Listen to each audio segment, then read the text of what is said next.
Hello dear students, this is Bhagyashree Wankhede from Electronics and Telecommunication Department of NIT Polytechnic Nagpur. Welcomes you all for the lecture number 6 of the subject Control System and PLC, whose subject code is 22531, for the unit number 2, that is Time Domain Stability Analysis. In this particular topic we are going to study steady state analysis. So what do you mean by steady state? अब तक हमने देखा कि हम कोई भी control system में जब भी कोई सिग्नल या रिस्पॉन्स देते हैं तो अचानक से वो स्टेडी स्टेट में नहीं आता है. It have some oscillations, that is called as transient response. तो उसके बाद जाके वो कहीं सेटल होता है and after that as time increases that remain stable, और उसी को हम कहते हैं स्टेडी स्टेट. तो उसका भी एनालिसिस हमको पढ़ना है. So will see what. So the course outcome related to this topic are the CO2, that is determine the stability of control system, and here we are mapping that course outcome with the POs. So PO1, PO2, PO3, PO4, PO9 and PO10, all these are satisfied by this CO number 2. What are the learning outcomes? Learning outcome means after completion of this topic we will be able, or student will be able to understand the types of system. Derivation of the steady state error means what is the expected and what we are getting in actual.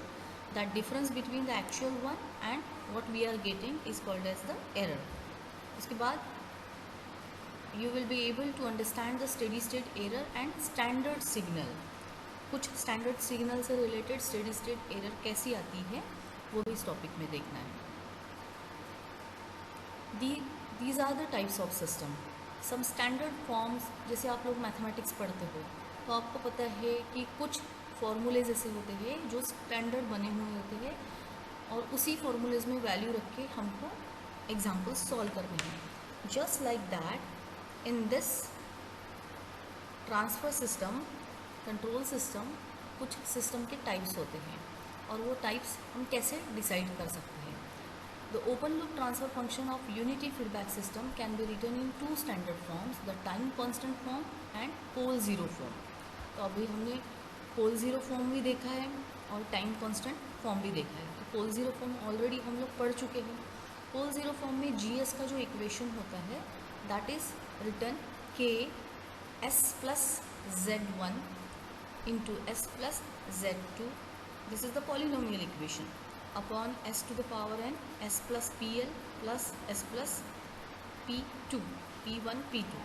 ये भी एक polynomial equation है. Same pole zero form के जैसा ही एक दूसरा time constant form होता है सिस्टम का.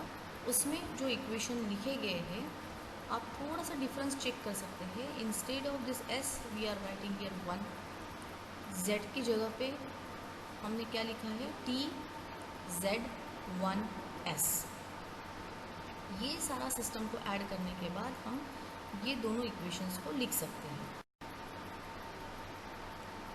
Now the first type of the system is type 0 system.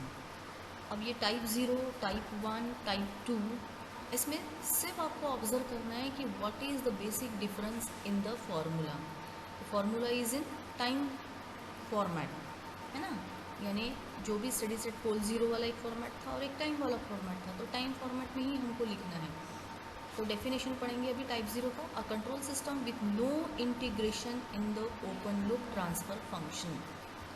No integration, no integration यानी आप यहाँ पे देखिए डिनोमिनेटर में इन दोनों ब्रैकेट्स को S से मल्टीप्लाई नहीं किया गया है, यानी कोई भी इंटीग्रेशन नहीं है.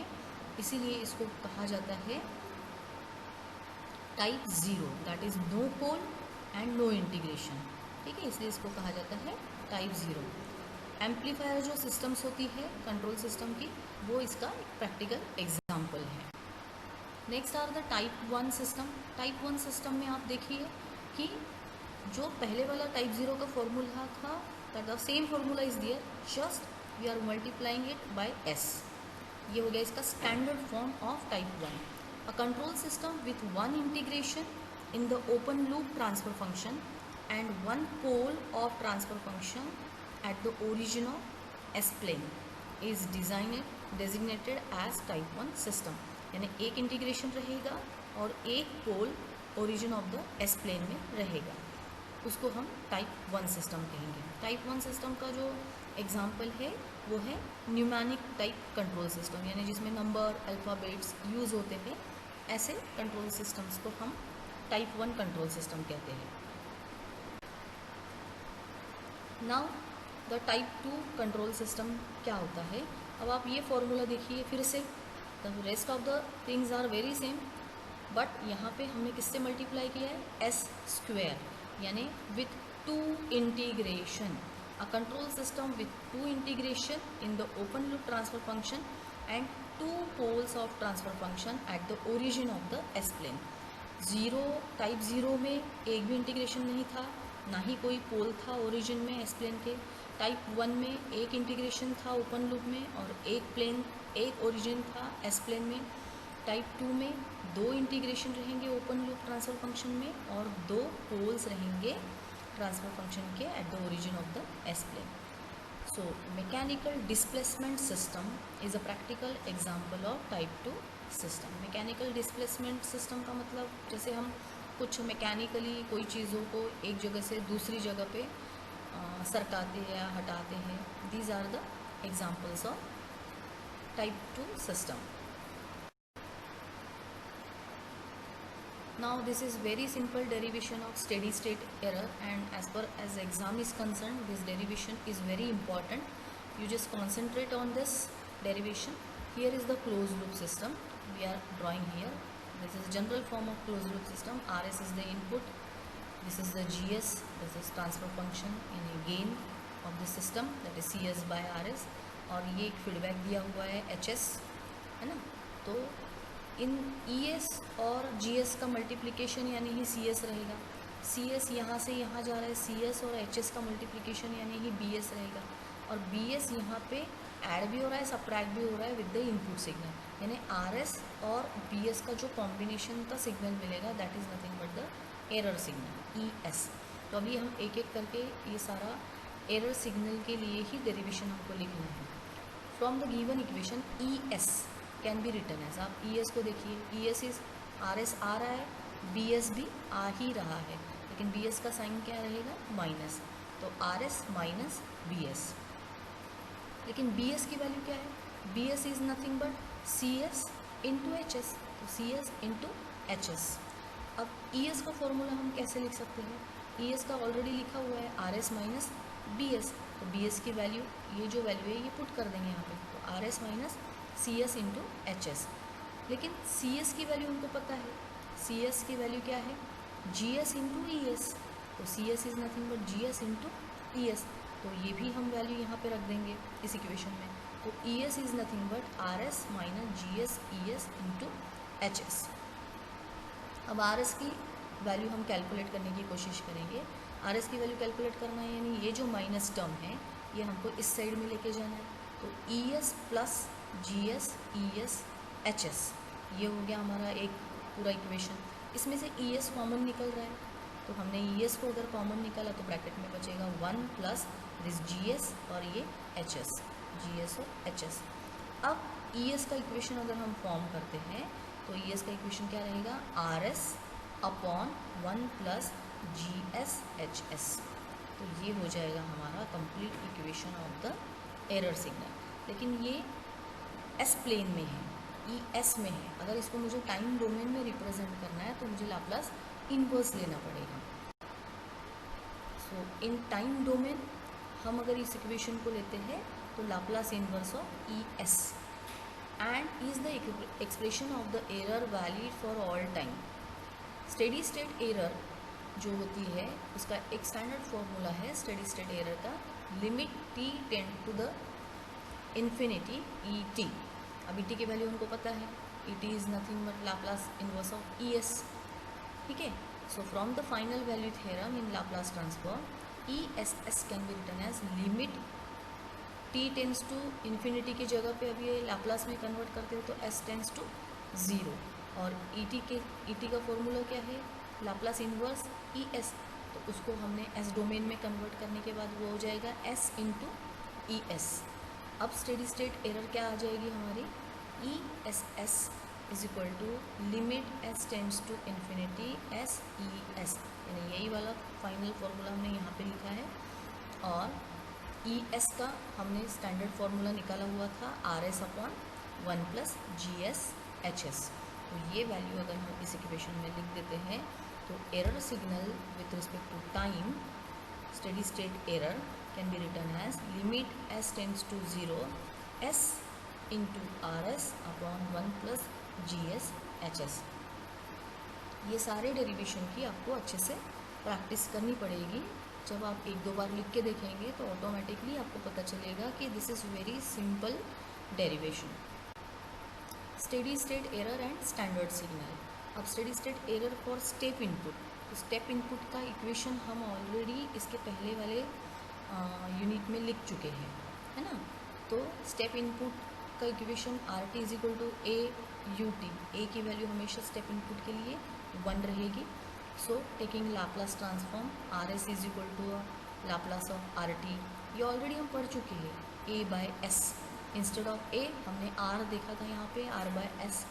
अब स्टेडी स्टेट एरर क्या आएगा इसका, स्टेडी स्टेट एरर का फॉर्मूला तो हमारा ये कांस्टेंट है S R S upon 1 plus G S H S. अब हम देखेंगे का यहाँ पे क्या यूज़ होता है। सो स्टेप इनपुट में आर एस की जो वैल्यू है वो हमको क्या लिखनी है अभी, ए बाय एस, यानी एस आर एस था यहाँ पे, तो आर एस की वैल्यू हमने क्या लिखी है अभी, ए बाय एस। बाकी रेस्ट ऑफ द फॉर्मूला तो एस एस कैंसिल हो जाएंगे, यहाँ पे ए आ जाएगा, तो ए 1 प्लस लिमिट जी एस एच एस, और इसको कन्वर्ट किया जाता है कंप्लीट दिस जो ये फैक्टर है limit S tends to 0 G S H S, इस पूरे फैक्टर को कहा जाता है के पी।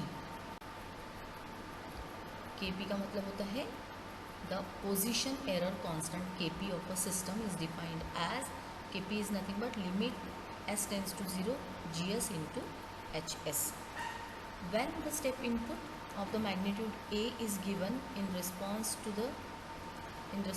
this gives ESS, तो ESS का फॉर्मूला क्या हो जाएगा, directly we can write A, जब हम उसका मैग्नीट्यूड A डिसाइड करते हैं तब की बात, तो A अपॉन 1 प्लस के, तो this is called as steady state error.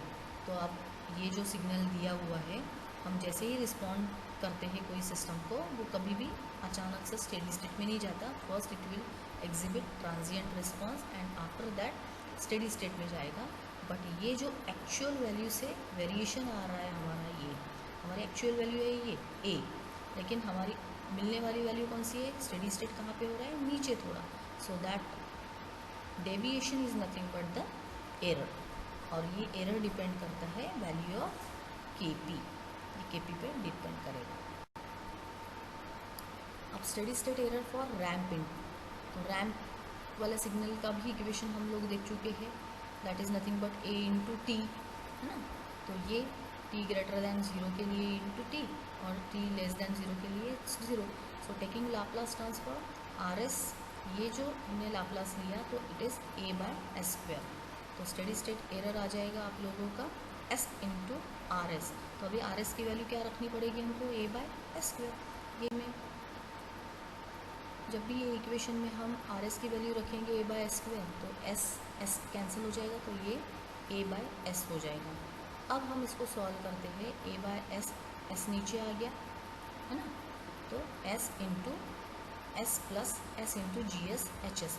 अब ये लिमिट अगर हमने इस फैक्टर को लगा दिया यहाँ पे, तो पहले एस नहीं था, simple limit S tends to 0 G S H S था, तो वो बन गया था हमारा के पी। अब यहाँ पे limit S tends to 0 S G S H S, तो ये बन जाएगा K V, because it is related to the velocity. So steady state error for ramp input, the velocity error constant K V of a system is defined as K V is equal to limit S tends to 0 S G S H S. और यहाँ पे देखो ramp input always increases with respect to time, और हमने कहा था कि कल रैम्प इनपुट जब भी हम चेक करते हैं that is the sudden change in the velocity, यानी कांस्टेंट वेलोसिटी को चेक करना है अगर किसी सिस्टम को, तो तो हमें रैंप इनपुट से चेक करना है।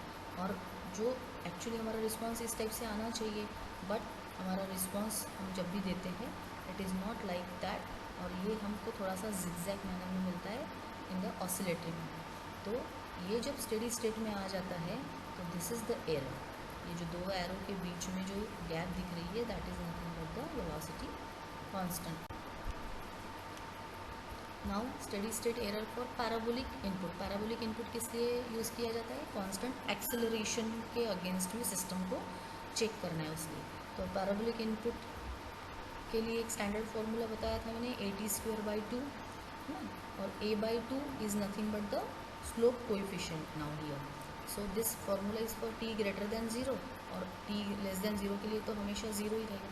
तो RS की वैल्यू हम कैलकुलेट करेंगे लैप्लास ट्रांसफॉर्म ऑफ RT। तो दिस इज़ A/2 t²। तो t² का फॉर्मूला ये हो जाएगा हमारा A/s³। ठीक है, अब यहाँ पे RS की वैल्यू हो गई हमारी A/s³। वो RS की वैल्यू हम इस इक्वेशन में रखेंगे तो हमको नई वैल्यू मिलेगी। ये हो गया हमारा नया equation. So E steady state error limit s tends to 0, ये RS की वैल्यू हमने रख दी A/s³। यहाँ से एक s कैंसिल हो जाएगा, यहाँ से एक s कैंसिल हो जाएगा, तो that formula will be A/s²। और नीचे वाला पोर्शन तो बिल्कुल सेम ही, अब s² से मल्टीप्लाई करेंगे तो नीचे s² आएगा प्लस s² इंटू GS/HS। अब ये जो फैक्टर रहेगा s² GS/HS, this is nothing but the KA। और ये KA क्या है? KA का मतलब होता है द एक्सेलरेशन एरर कांस्टेंट। ठीक है, सो एक्सेलरेशन एरर कांस्टेंट का मतलब होता है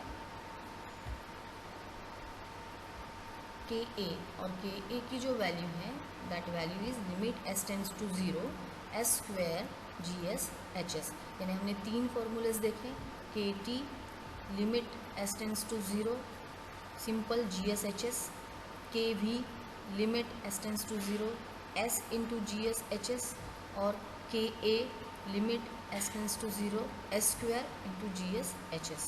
this is acceleration error constant KA। तो आपको अभी तीनों एरर कांस्टेंट पता चले, एक स्टेप इनपुट के लिए, एक वोल्टेज यानी रैंप के लिए वेलोसिटी वाला, और एक पैराबोलिक जब हम करते हैं तो वो एक्सेलरेशन के लिए। So this is the again, तो ये ओरिजिनल पैराबोलिक आना चाहिए, लेकिन ये पैराबोलिक कभी होता नहीं, उसको वो वाइब्रेटिंग नेचर से या ऑसिलेटरी नेचर से उसके आगे पीछे वाइब्रेट होते रहते हैं। तो जो एक बार फिर स्टडी आने के बाद, so after completion of this topic we know about the different types of system कि हमको टाइप 0, टाइप 1, टाइप 2 क्या होता है, अलग अलग टाइप के स्टेप इनपुट्स और उनके प्रॉब्लम सॉल्व करने का टेक्निक मिलता है, अलग अलग फार्मूलेज मिलते हैं। उसके बाद हमने स्टेडी स्टेट एरर का डेरिवेशन देखा है, और स्टेडी स्टेट एरर को स्टैंडर्ड सिग्नल के साथ यानी स्टेप इनपुट के साथ, रैंप इनपुट के साथ और पैराबोलिक इनपुट के साथ कैसे हमने KT, KV और KA का फॉर्मूला डिराइव किया वो भी हमने। So thank you so much students for listening carefully this video, and we will continue topic with 2.7 stability. Thank you.